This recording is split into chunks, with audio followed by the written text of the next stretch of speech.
ଯୋଉ ତାର ମୁଖ୍ୟ ଧାରା ଯୋଉ ରଖିଥିଲେ ବର୍ତ୍ତମାନ ଭାରତୀୟ ଜନତା ପାର୍ଟି ସେ ଧାରାଗୁଡ଼ିକ ପୂର୍ଣ୍ଣ ନଷ୍ଟ କରିବାରେ ଲାଗିଛି। ଆପଣ ଲକ୍ଷ୍ୟ କରିବେ ଅନ୍ୟ କଥା ସବୁ ଅନ୍ୟ ସମୟରେ ଆସିବ। ଆଜି ଦିନର ଯୋଉ ଆଲୋଚନା ଆମେ କରୁଛୁ ସେ କଥାଟି ହେଉଛି ଭାରତ ବର୍ଷରେ ଏକ ସଂଘୀୟ ବ୍ୟବସ୍ଥା, ଏକ ଫେଡେରାଲ ଷ୍ଟ୍ରକ୍ଚର, ଡିସେଣ୍ଟ୍ରାଲାଇଜେସନ ବ୍ୟବସ୍ଥା ପୁରାପୁରି ଭାବରେ ରଖାଯାଇଥିଲା, ଯୋଉଥିରେ ରାଜ୍ୟମାନେ ପଇସା ଆଦାୟ କରିବେ ଏବଂ ନିଜେ ମଧ୍ୟ ଖର୍ଚ୍ଚ କରିବାର ସ୍ୱାଧୀନତା ତାଙ୍କ ପାଖରେ ଅଛି ଏବଂ ନିଜ ଢଙ୍ଗରେ ନିଜ ଅଞ୍ଚଳ ପାଇଁ କାର୍ଯ୍ୟ କରିପାରିବେ। ଧରି ନିଆଯାଉ ଓଡ଼ିଶାର କଥା, ଓଡ଼ିଶାରେ ଆଦିବାସୀ ମାନଙ୍କ ସଂଖ୍ୟା ବହୁତ ପରିମାଣରେ 22ରୁ 24% ହେଉଛନ୍ତି ଆଦିବାସୀ, ଆପଣଙ୍କର ସେଡ୍ୟୁଲ ଟ୍ରାଇବ୍ ବୋଲି ଯାହାକୁ କୁହାଯାଉଛି, ଏବଂ ତା ସାଙ୍ଗରେ ମଧ୍ୟ ଏକ ସେଡ୍ୟୁଲ କାଷ୍ଟ ବା ଆମେ ଆଉ ଏକ ଅନୁନ୍ନତ ଜାତି ଯାହାକୁ ଆମେ ନେଇଛୁ ଇନକ୍ଲୁଡ୍ କରିଛୁ, ତାଙ୍କୁ ମିଶେଇଲେ ପାଖାପାଖି 40% ଲୋକ ହେଉଛନ୍ତି ଆମର ଅନୁନ୍ନତ ଅଞ୍ଚଳ। ସେଇଥିପାଇଁ ତାକୁ ସବୁ ଆଖିରେ ରଖିକିରି, ତାକୁ ସାମ୍ନାରେ ରଖିକିରି ଫେଡେରାଲ ଷ୍ଟ୍ରକ୍ଚର କରାଯାଇଥିଲା, ସଂଘୀୟ ବ୍ୟବସ୍ଥା। ସେ ସଂଘୀୟ ବ୍ୟବସ୍ଥା ଭିତରେ କେନ୍ଦ୍ର କୋଉଥିରୁ ପଇସା ଆଦାୟ କରିବ, କେନ୍ଦ୍ର କୋଉଥିରେ ଖର୍ଚ୍ଚ କରିବ, ରାଜ୍ୟ କୋଉଥିରୁ ଆଦାୟ କରିବ, ରାଜ୍ୟ କୋଉଥିରେ ଖର୍ଚ୍ଚ କରିପାରିବ, ଏସବୁ ସମ୍ପର୍କରେ ତାଲିକା ତିଆରି ହେଇଥିଲା। ଷ୍ଟେଟ୍ ତାଲିକା, କେନ୍ଦ୍ର ତାଲିକା, ରାଜ୍ୟ ତାଲିକା ଏବଂ ଉଭୟଙ୍କର ତାଲିକା। ଆସ୍ତେ ଆସ୍ତେ ଏସବୁ ତାଲିକାକୁ ଭାଙ୍ଗିକିରି କେନ୍ଦ୍ର ଆଡ଼କୁ ମୁହାଯାଇଛି। ମୋର ଆଜିର ପ୍ରଥମ କଥା ହେଉଛି, ଆମେ ଯେଉଁ ସମ୍ପର୍କରେ ଆସିଛେ ସବୁଠାରୁ ବଡ଼ ଇମ୍ପୋର୍ଟାଣ୍ଟ କଥାଟି ହେଉଛି ମିନେରାଲ ରିସୋର୍ସେସ୍। ଆମର ଖଣିଜ ସମ୍ପଦ ଆମ ରାଜ୍ୟର ସବୁଠାରୁ ବଡ଼ ସମ୍ପଦ। ଏ ହେଉଛି ପ୍ରକୃତିଦତ୍ତ ସମ୍ପଦ। ଆମେ ସେ ସମ୍ପଦକୁ ବ୍ୟବହାର କରି ଆମ ସମସ୍ତ ଲୋକଙ୍କର ବିକାଶ ବା ବିକାଶ ସମ୍ଭାବନାକୁ ଆମେ କାର୍ଯ୍ୟକାରୀ କରିଥାନ୍ତୁ। କିନ୍ତୁ ଗୋଟିଏ ବିଲ୍ କାଲି 12 ତାରିଖ ଦିନ ଆମ ଆସିଯାଇଛି, ଏଥିରେ ଆପଣ ଲକ୍ଷ୍ୟ କରିବେ ଲୋକସଭାରେ ସେ ବିଲ୍ରେ ସ୍ପଷ୍ଟ ଭାବରେ କୁହାଯାଇଛି ଯେ it will bar the states governments from imposing separate taxes, cesses or levies on mineral rights or mineral bearing lands based on quality, quantity, value। ଅର୍ଥାତ୍ ଖଣି ଅଞ୍ଚଳରେ ଆମେ ଯଦି ବସେଇବା ପାଇଁ କି ଚାହିଁଥାନ୍ତୁ, ଟିକସ ବସିବା କଥା ଆସିବ ବା ରାଜ୍ୟ କିଛି ଲାଭ କରିବା ପାଇଁ ଚାହିଁବ, ସେସବୁ ଅଞ୍ଚଳରେ ତାହା କରିପାରିବ ନାହିଁ। ଏ ବିଲ୍ ରାଜ୍ୟକୁ ପ୍ରଥମେ ଖତମ କରିଲା। ଏହି ଆଇନର এই ବ୍ୟବସ୍ଥାଟି ମୁଁ ଆପଣଙ୍କୁ କହିଲି। ଏ ଆଇନ ଆସିବା ପୂର୍ବରୁ କାହିଁକି ଏବେ ଆସିଲା, ଆ ପୂର୍ବରୁ କାହିଁକି କଥା ଆସୁନଥିଲା? ଆ ପୂର୍ବରୁ ମାନ୍ୟବର ସୁପ୍ରିମକୋର୍ଟ ଗୋଟେ ଫୁଲ୍ ବେଞ୍ଚରେ ଡିସ୍କସନ୍ କରିକିରି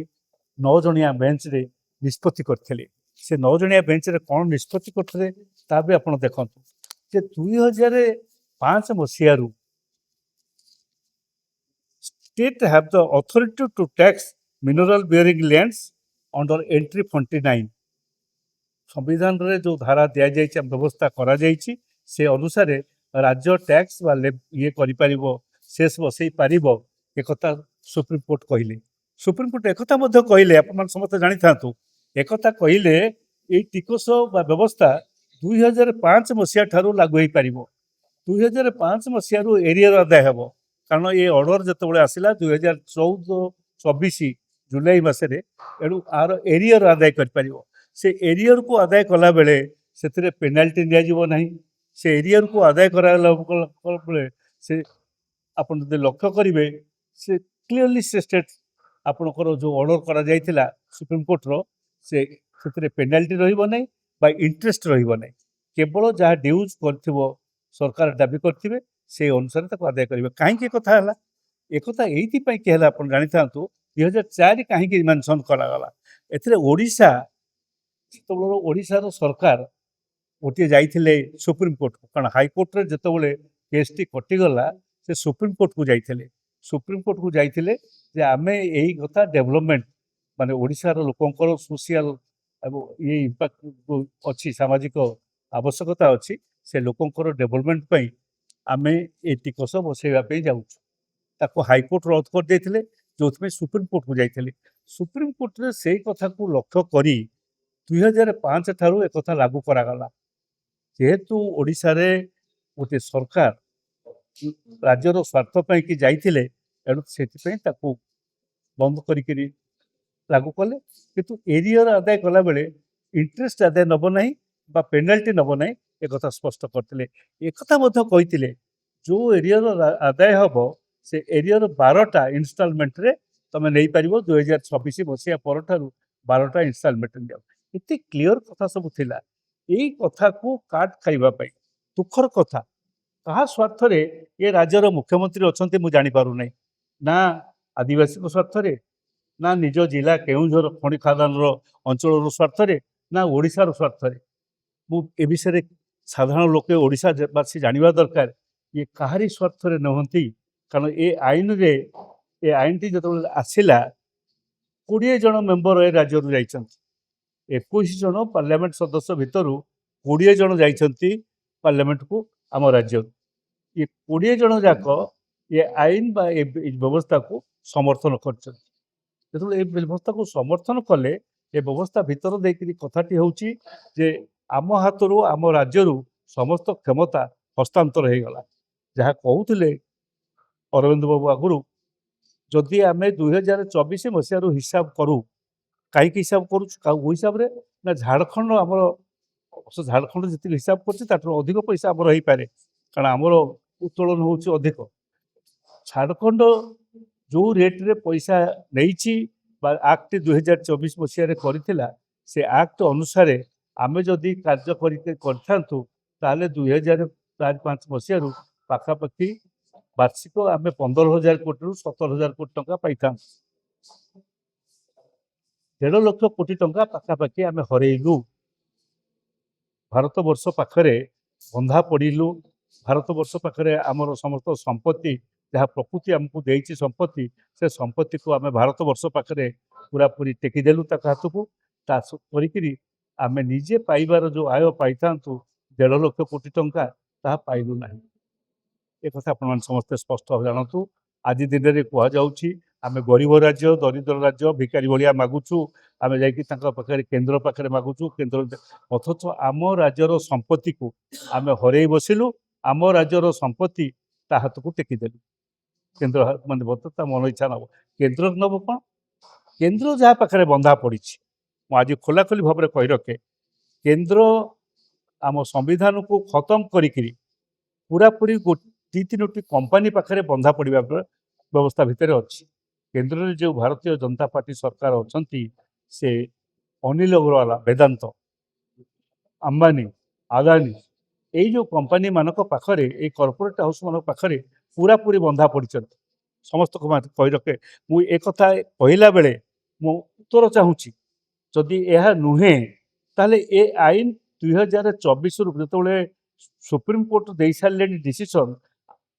एथिरे टंका आदाय कर सारी झारखंड आम राज्य कला नहीं कहीं तार उत्तर मानवर मुख्यमंत्री दिंतु तार उत्तर मानवर जो खनि मंत्री अच्छा से आमको देवे बोलिक विश्वास करे ओडिशार स्वार्थ पाई कि से माने दिंतु बाकर चीफ सेक्रेटरी कारण एमाने बुझीथे बोलिक नहीं मुझे जानू ना कि बुझी भी अनेक उद्देश्य रखिकी जहाँ कहते मुझे स्पष्ट भाव में कहूँ मोर कहीं बड़ धारणा जे यही कंपनी मानक ठारू विभिन्न बाटरे पैसा नहीं विभिन्न बाटरे निज स्वार्थ साधन करने ओडिशा को बिक्री कर दिगला ओडिशार खनिज संपद को बिक्री कर दि जाइए एवं से माने होउचंती दिल्ली रो मोदी और शाह कंपनी मोदी और शाह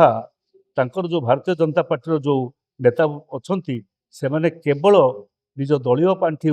ए बेपारी मानक ठारू उठेबा पई कि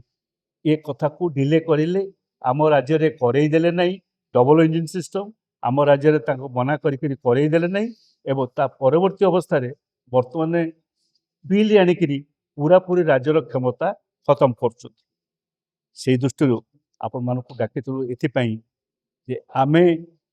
आगामी दिन में आपण एक भी जानतु 2014 मसीह आम ठारू बेसी जाए कोईला उपरे रॉयल्टी प्रति 3 वर्ष डिविजन हबार थिला ता हैला नहीं आम राज्य 3 लाख 3 वर्ष रिविजन हवा कथा एवं क्लीयरली से माने मना करदेले जे आमे रॉयल्टी वृद्धि करिबो नाही से बाबत आमे पाखापाखि लक्षाधिक कोटी टंका से बाटे हरइलु एकथा भी आप जानतु 14 लक्ष कोटी टंका 2004 मसीह 2024 मसीहा भितर 22 मसीहा भितर आम हरइचु ओडिशा शेष कोईलार सेतबले थिला जेतबले मनमोहन सिंह सरकार थिला टन पिछा 40 टंका थिला जितने मोदी सरकार आसिले 100 टंका है 400 टंका है टन पिछा 400 टंका है एवं से जो टन पिछा 400 टंका आदाय करी पाखापाखि 16 लक्ष हजार कोटी टंका आम राज्य कोईला रॉयल्टी बाबू कोईलार शेष बाबद केन्द्र नहीं जाइए जो थ्रु आम गोटे टंका भी पाईना मुझे पचार जो हिसाब दौची तार हिसाब से रखिए